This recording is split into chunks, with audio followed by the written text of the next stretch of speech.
welcome. So we're back for another So What Is session, and we have the amazing Katherine with us today, who is a genius among geniuses when it comes to career guidance and helping young people promote the skills that they need to be able to recognise when it comes to what they're going to do during the transition from school onwards. Now, first of all, welcome and thank you very much coming and spending time with us.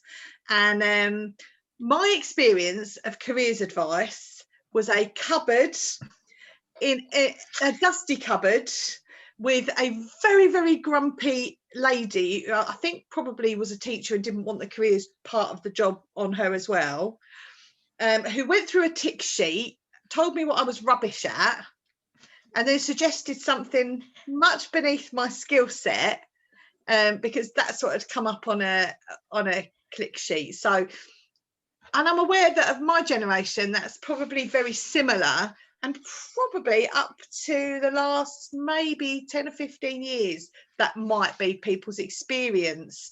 I only really started to see any change in how careers guidance was managed when Connections worked in a school we had about 13-14 years ago, and that was really start of a really positive development of careers guidance, but still it was patchy.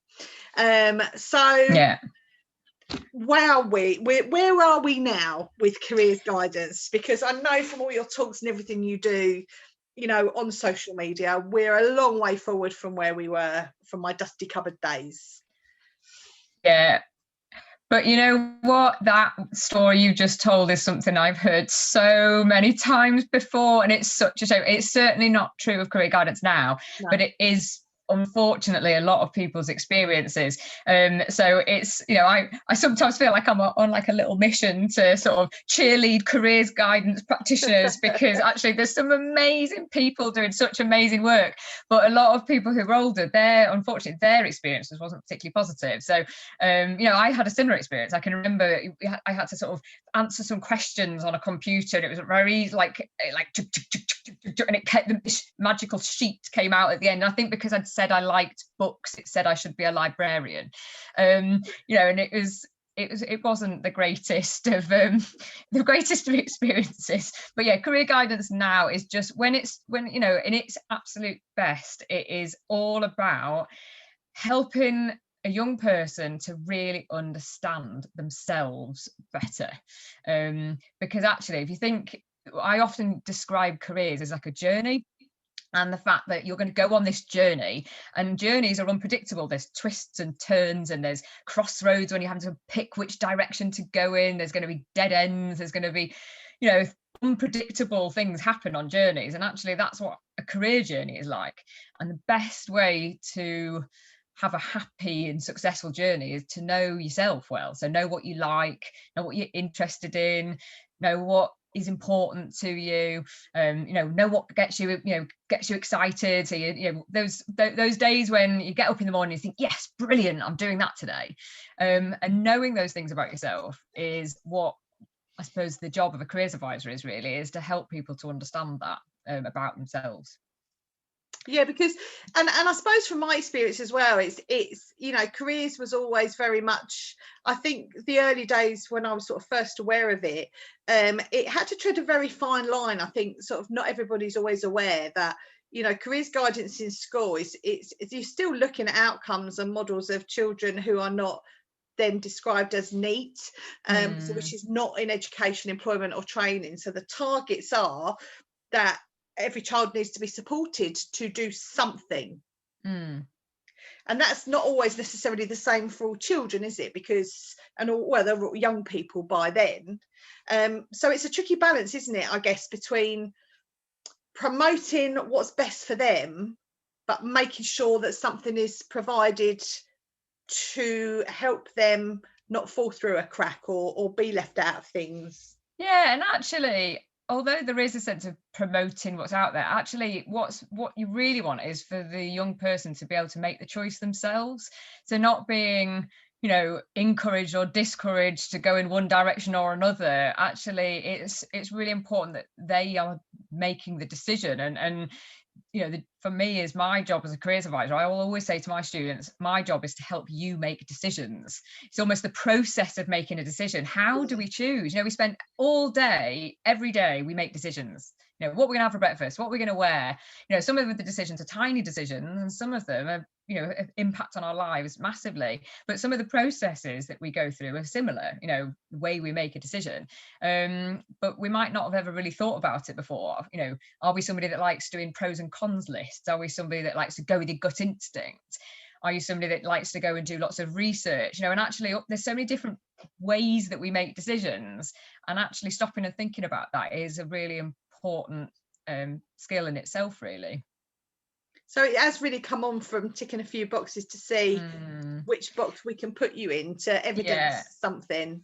Yeah, well, absolutely, because actually, you know, to just sort of put somebody into college, if it's not the right thing for them, they're not going to last a week anyway, because they'll end up dropping out because it's not the right thing. So I read, in fact, I wrote it down because it was just such a gorgeous description of career guidance. If you're already, if for anybody that's interested in career guidance, there's a wonderful careers advisor called Liz McGuire, who I'm sort of become friends with now. And she put a post on LinkedIn recently, and she just described career guidance so beautifully. And she said, it's a day trip for ideas and dreams. It's your first outing that can open the door to a bigger journey, a chance to check what you need before you set off, and the things that to consider along the way. And I just thought, that's what it is. My job is to allow people to dream, you know, and to think about where their life is going to go. You know, I don't expect anybody to have a crystal clear idea of their job, because that's not realistic. You know, people sometimes come to me almost panicked saying, but I don't know what I want to do. I'm like, that's fine.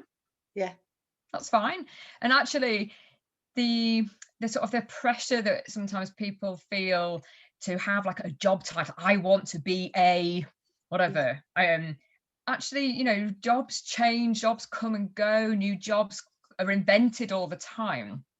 So how are we meant to know what we want to be when a lot of the time we don't know what's out there? So the biggest part of my job really is to help people really think about, like, kind of almost like themes, like things that they're interested in or things that are important to them. I use lots of pictures, so I get students to look at images and look at people doing work in jobs, but look at kind of what's happening in the picture. What appeals to them about the activities that are going on in the picture, or what's important to them about, you know, like what difference they want to maybe make in the world or to their communities, or what type of environment they might want to work in.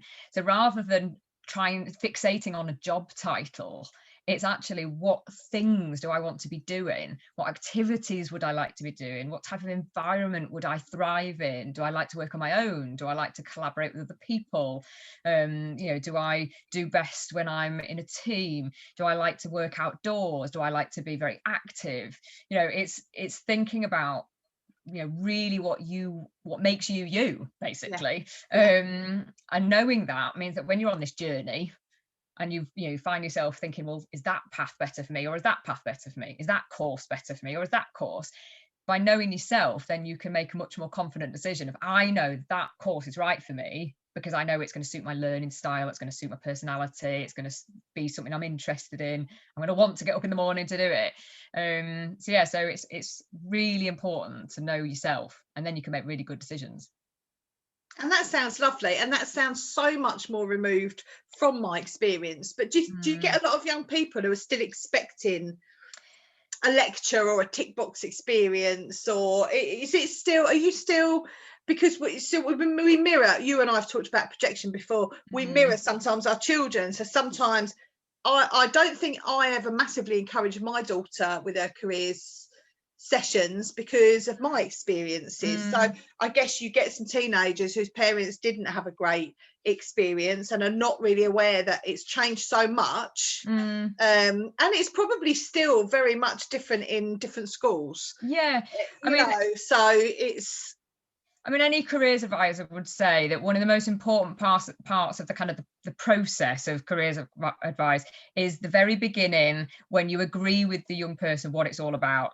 And actually, that's, without that bit, the rest of it could kind of fall apart. So it's really important. Every careers advisor would do it differently with different prompt cards or questions and answers, but essentially it's the same thing. It's about helping a young person look at where they're at right now, where they'd like to be, and working out what steps they need, and so what help they might need. And sometimes the steps which a young person might think they might need, it might just be, I need help with an application form.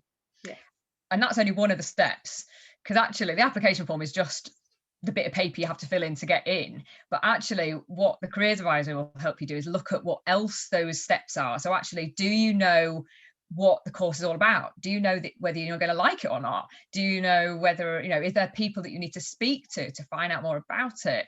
So actually the stepping stones, if you like, the young person might think of one of the stepping stones, but actually there's multiple stepping stones, and that's what the careers advisor job is, basically, is to help them figure out what steps they need. And I don't think, do you think engagement is still something that could grow more? Do you still struggle with engagement, or are you finding that they're engaging a lot easier as time goes on? It'll sort of vary from school to school, but I would say actually generally, and you'll know this from your work, that any student who comes to see you on a one-to-one actually really generally loves that experience. Even if there's somebody that can be quite quiet in a class, or maybe doesn't enjoy the process of being in a classroom environment, actually when they come and sit with you on a one-to-one, generally they really love it. And they might need a bit of warming up and that's why I know, like you in your role, I've got all sorts of tools in my toolbox of different activities that I'll use to sort of suit different people. But generally, they come, they participate really well, and that's part of that agreeing, that contract at the beginning, almost. So kind of, this isn't about me giving you information, and I'll sort of joke saying I'm not a walking talking Google. I don't know everything about every job. That would, first of all, that would be impossible. And actually, it's not doing you any favors if I just sit here and tell you, you need this to become an engineer. This is the best course. This is the best university. This is the apprenticeship you should do. Because actually, the young person needs to be the person making those decisions. So my job is to almost enable and empower them to do it for themselves. But I'll sometimes say as well, it's like almost like I'm a professional question asker. My job is to ask you loads of questions to get you to think about yourself. And I often say, I might ask you questions that you've never really thought about the answers before, and it might make you go, oh, I've never really thought about it like that. But actually, it's all of them are to get each young person to reflect on themselves and think about themselves in a way that they might not have done before, because they've just been on a bit of a treadmill of school. They've gone from primary into secondary, from year 7 to year 8 to year 9. Yep, they've chosen some option subjects. They've had a little bit of control there of what they can pick. Then they go into year 10 and then into year 11. And then all of a sudden in year 11, they go, there's a whole world out there. And I've been told what to do since I was 4 years old. Somebody needs to tell me what to do. And I'll sometimes say, no, I'm not here to tell you what your next step is. No, that's not going to help you. You need to make that decision, but I'm going to walk with you through that decision making process. It's lovely. So how did you end up in this field? Because certainly sort of the dusty room and the tick sheets is not something that I would ever have aspired for. It's not something I thought I'm going to do that when I'm older. I really want to do that job.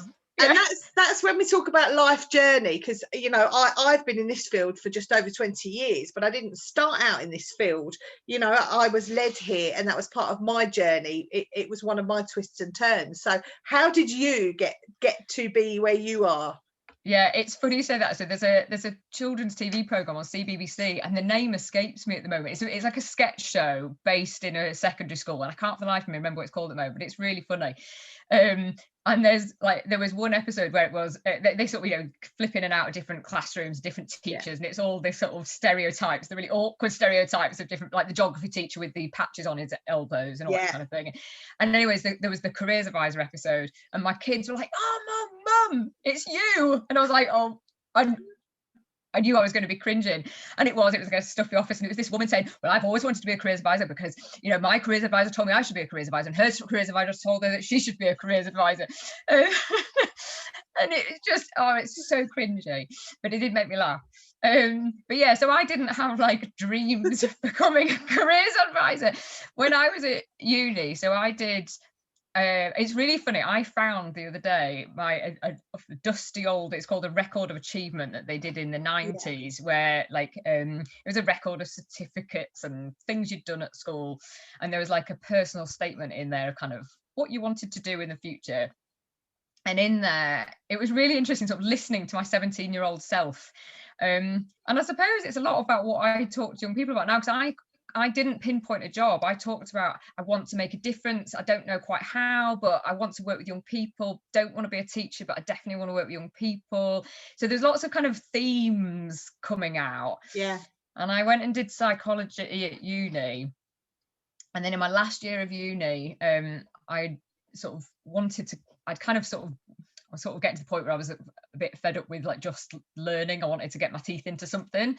So I went and did some voluntary work with the youth offending team, and I did some voluntary work in local primary schools, sort of helping out in schools, to sort of start to sort of build a picture of who I wanted to be helping.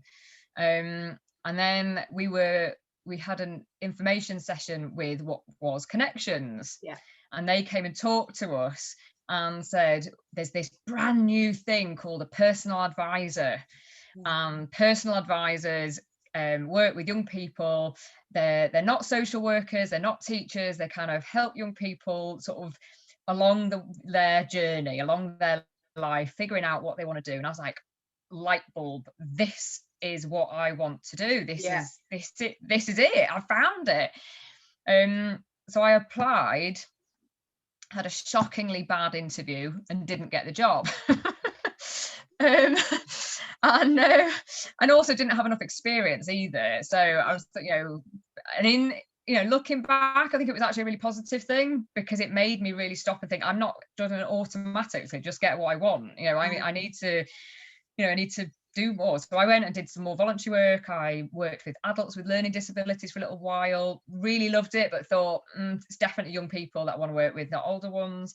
And the job I'd gone for at Connections was what they called like a mainstream advisor. So it was in a school doing their careers advice, which at the time I think probably really kind of wasn't exactly what I wanted, because then when I went back for another interview a couple of years later, the role had changed, and it was still with Connections, but it was a specialist role. It was called the NDC, New Deals for Communities. It was a particular sort of geographical area in Nottingham. They were dotted all over the country. There were sort of areas of deprivation, and I was given a small caseload of just a few students. So rather than meeting hundreds of students, I had about 30 or 40 that I got to know really, really well, and worked with them really closely for months. And it just was like my dream job. I loved it. I absolutely loved it.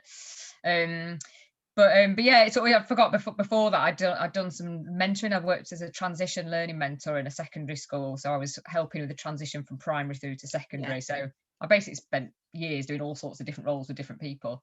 But yeah, so then I sort of fell into Connections again, and then that sort of job stopped, and I was having to I was then put into sort of more a mainstreamy type of role of careers. So although I never sort of set out to be a careers advisor, it's kind of just sort of where you've fallen. But by that point, I think careers advice was becoming something so much more than the experience that you described. And I just thought, you know what, I love this. And sorry, that's somebody just suddenly appeared behind me. And I just thought, this is something that I believe in. This isn't about telling people what jobs they want to do. I want to almost help break this misconception of what careers advice is. And I've just loved it ever since. I just love it. I do miss the working with a small group over a long period of time. Like a lot of the work I do now is just sort of one-off meetings, maybe with a follow-up. So I do sometimes think, oh, it's when I've sort of had my hour with somebody and I'm just like, oh, I'd love to say I'll see you again next week, you know. And I think that's where careers advice works really brilliantly, is where you're helping along a journey, but unfortunately because of financial restrictions and things like that, I can't always do that. So sometimes it's just a one-off meeting, but I still love it. And we're all constrained by that to some extent. I mean, I'm a little bit luckier, I think, in that, you know, I do dictate my terms and length of sessions to the schools, and that's part of the deal, really, you know. So that is nice to have that follow-up, but it's equally important that they have a positive experience at that careers point. And I mean, one of my cousins does a very similar job, and she did her training through Connections, and I mean, she's what she puts in to her role is certainly not something we would ever have experienced when you think of someone working in careers. So when I did my initial degree, I was working with a lot of careers Connections practitioners, and then they would go off on the careers path later. So it was exciting then to see how that mindset was changing, but I think it's important that people can understand that that is changing and it is quite different. Well, I had a lovely situation in school a few weeks ago. They've got within the school, there's like a sort of specialist unit, almost like a pupil referral unit, but within the school. And the student had come to see me quite reluctantly initially, you know, he was being sent to see me. He came along with his sort of teaching assistant, who had kind of, you know, coaxed into him into it, saying, Catherine's lovely, it's all fine, you know. So did loads of different activities. Like that. Did loads of different activities with him. And what was so lovely, I don't always get feedback, you know, like you do all this wonderful work and then you don't ever hear about. And what was lovely is I had an email saying, we just wanted to tell you how student X, when they came back to the centre, he said he was a completely different person. He came back so excited to start planning for his future. And I just was like, oh, that's so nice, you know, going from I don't want to go and see that strange lady to, you know, they just said he was just transformed and was just like right, can I have a look at this, and I want to start exploring that, and I want to start researching this, and can we try and get me some work experience in this, that and the other, and just to sort of to feel like I'm giving people a little bit of inspiration, their own inspiration that they've got within them anyway. It's just helping them bring it out. Is a joy. That's really defines your passion, isn't it? Is that helping them find that inner being. And so something you've created, and something that is one of my favourite things in my toolbox, is this set of What's Your Strength cards. And how we met was through the Positively Empowered Kids platform. We both have a product, and so we met through networking. But these particularly, and I've picked out my 3 favourites because these really would tell a story of a large portion of my young people. I work with lots of children who fall through the gaps, who are reluctant to engage sometimes, and have very, very limited self-belief in their positives, you know. So we've got this set of cards, and I know nearly all the time that these young people that I get may well be neurodiverse. They will always stand up for what they believe is right, whether it's appropriately or not. Quite often not. Use social media, sometimes not in the best ways, and sometimes they're on my gossip page getting up to mischief, and I see them on social media so I can track what they're doing. However, what they find fascinating is that, you know, if we turn these cards around, and you can explain what it is in a minute, you know, one of the skills of being able to stand up for what is right is on the other side. You know, you have all these wonderful skills. So listening skills, integrity, confidence, social responsibility. And they just lead to the most amazing conversations with a child who's like, all I ever get into is get into trouble for arguing. Well, do you know what? Yeah. Let's see what skills there are within that. And takes us to, Yeah. I do some perception work with the kids, and once I combine some of these with the perception work, it can just be so. Where did that come from? How did you get to that? Because that's just an amazing kit. What's your strength? Thank you. It's, no, it is. I am so proud of what it's become. I still find it weird that this sort of little sort of idea is kind of now that it's got a life of its own in all over the country, and I hear such wonderful stories like that all the time. I think for me it wasn't, I can't like pinpoint a moment. I think it's been over years of doing the jobs that I've done, and I've year after year after year, I was recognizing the same patterns, no matter who the young person was, what age, what school they went to, what their background was. They've just really struggled to see their inner brilliance. You know, they couldn't recognize any skills or any qualities, even if I was sitting there thinking, you're amazing, what an incredible young person you are, but they just couldn't see it. No. And I would find it astounding that they couldn't see it. But what I did recognize is that they could tell me what they do. You know, so for example, I'll give you an example of a student I was working with the other day. He said to me, well, I'm only good at sport. That was his sort of opening line to me. So we sort of started thinking about that, and he told me that he attended a football club, so he was very, very good at football. So he could, that was quite, he was comfortable with doing that. He said, yeah, I play football. And he was also really comfortable to tell me that PE was his best subject. So that was nice and easy. He picked those cards, said, yep, I play football, I'm good at PE. I was like, okay, well, what does that mean that you're good at? Blank face. Yeah. Well, I'm good at football. Yeah. I'm good at PE. Okay, yeah, we've established that bit. What does that mean about you? What does that mean about you? So then when we turned it round, so we started to look at some of the words on the back. It's a bit blurry. He started scanning over it, and what was so lovely is within seconds he started going, well, you know what, I'm often the captain. I've had to show really good leadership skills.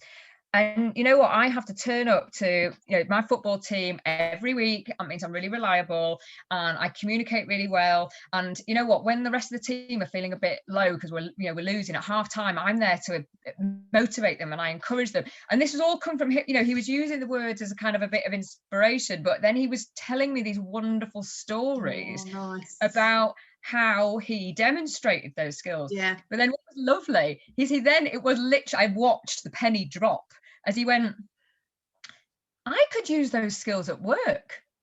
And I just said, absolutely. So basically you've just described to me what we might call transferable skills. You've gained the skill, you've developed it from playing football. Yeah. But that skill belongs to you, it's in you. Nobody's taking that away from you. And you just transfer that skill from football into the workplace.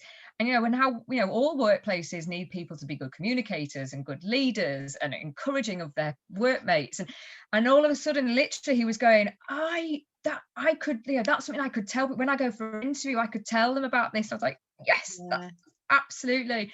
And it doesn't matter where a young person has developed their skill. It could be through their experiences of neurodiversity. It could be through caring for a family member, helping to organise the school prom or a family party.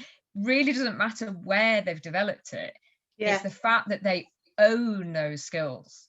Those skills and those qualities belong to them. It's what makes them them. It's what makes them unique. And they should be able to celebrate that and say, you know what, I have got all these skills, these qualities, and they're going to put me in a really strong position throughout my life and throughout my career journey.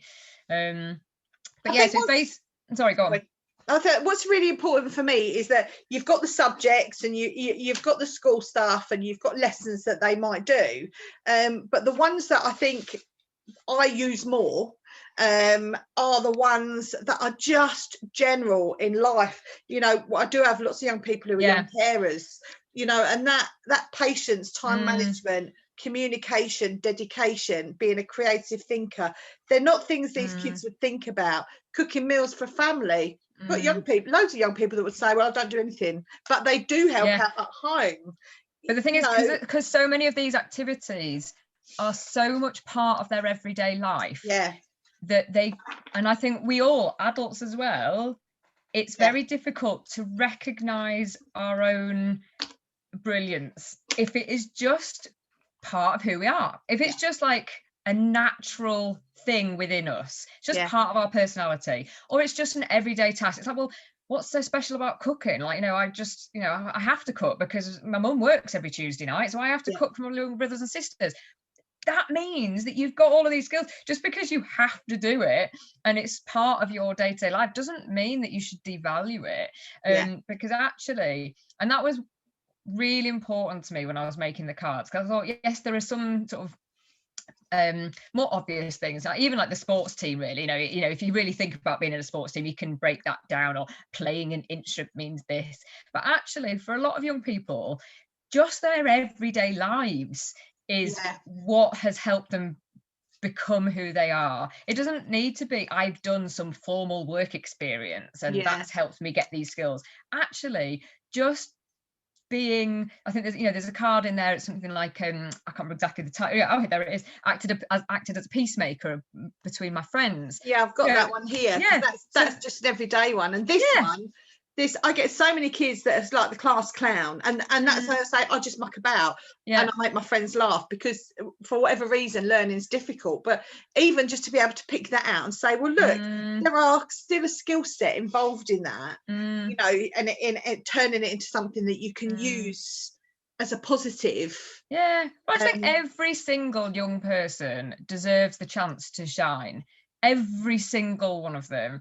And not just those who are excelling academically, or not just those that have got an A grade in this, or happen to be great at maths, or actually every single one of us. And it takes every single type of person to make life full and rich and a wonderful place to be.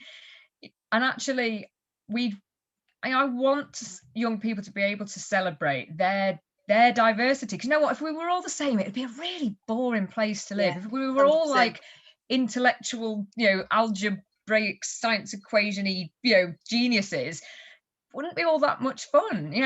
Those people are awesome, but so are the people who are really fantastic, caring, empathetic, and emotional beings. So are the people who are really physically active and are really sort of always on the go. We need all types of people to make the world a wonderful place, and everyone should have the chance to be able to celebrate their own uniqueness, basically. And I couldn't have put it any better than that. So, I mean, what a perfect way to round off, what we've been saying. Listen, where can people find you? Where can people find a set of your What's Your Strength cards? And you've got some new sets coming soon. I have, and I can actually, shall I show you a sneaky preview? Yes, please, because I'm just waiting. Well, I've got two projects on the go at the moment. Okay. So one of the things that I found so it was about a year and a half ago that I launched What's Your Strength. And over the last year and a half, I've had amazing stories about amazing young people realizing how amazing they are. I said amazing a lot of times then. So that was some of my stories, and that's been fab. The other stories, interestingly, has been from adults saying, you know what, it's not just young people who find it difficult to think what their skills and qualities are.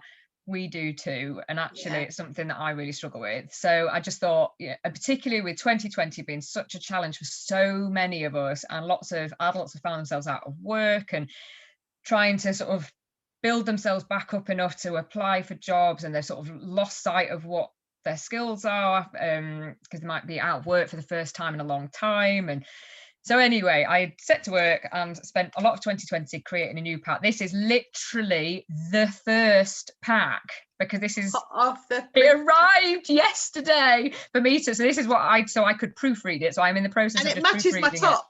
Yes, matches my top. I need a set for every outfit. Obviously. I promise, hand on heart, this wasn't intentional, but I've just realised I matched the cards. Navy and yellow. That's hilarious.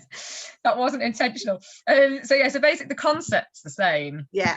But it includes things that, and there are some cards that are very similar, they're across both sets, but there's things in there about things like, here's a classic example of raising a family. And actually, if you raising a family, whatever that family setup is, you have got some absolutely remarkable skills and qualities. Anyone who's raised a family, anyone who has, there's things in here about different jobs you might have had, where you might have lived, the life experiences you might have had as an adult. And it's the same concept, helping adults recognize from their everyday lives the skills and qualities they've got, so then they can apply that to if they're looking at a particular job advert. Well, how do I fit? Which skills do I have in that sort of role?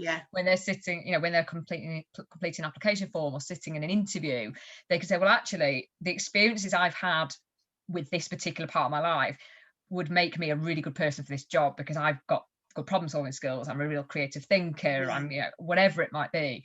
So that is brand new, hopefully available, fingers crossed, next week, if not the week after. And then so excited. I'm just waiting for it to come back from the printers. The other project, which I am super, super excited about, is, again, some of the feedback I got last year. It was from schools around the country who work specifically with learners with special needs or complex needs, of special schools and SEND schools around the country. We're saying, we really love your cards and they're really great, but for some of our learners, there's too many words, or there's quite a lot going on the cards. Could we look at almost like a kind of simplified version, or something with more pictures or something?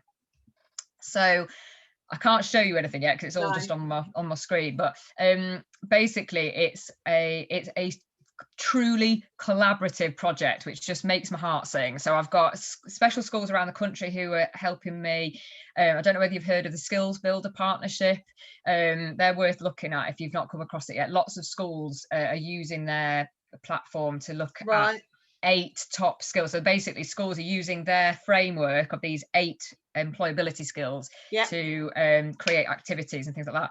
So I'm working in collaboration with them, and we're using their skills and my What's Your Strength cards, and they're these lovely big cards with loads of images and photographs on. They're great. So they're going to be especially either for sort of SEND schools or a younger audience, or just those who maybe work better with pictures and words. So that, I can't say when that's going to be out yet, because there's still a lot of work to be done on it. That sounds but fantastic. It's exciting. And definitely the adult one, because as I've got quite an avoidant 26-year-old who doesn't like talking about skills and benefits, and wouldn't look at these, because she'd avoid anything I tell her is good for her. She won't go near until she's decided that she can access that. But a friend and I sat with a glass of wine in the summer, and we had these out all over the dining room table, and we were sort of both just praising each other, really, like 2 glasses of wine and what are we really good at, and it was just this massive confidence boost evening where we were just having a lot of fun. And she slowly made her way over, and before long, the dining room table was covered, and it just led to a really interesting conversation, and it did make a big difference. And she's 26, so lovely to hear.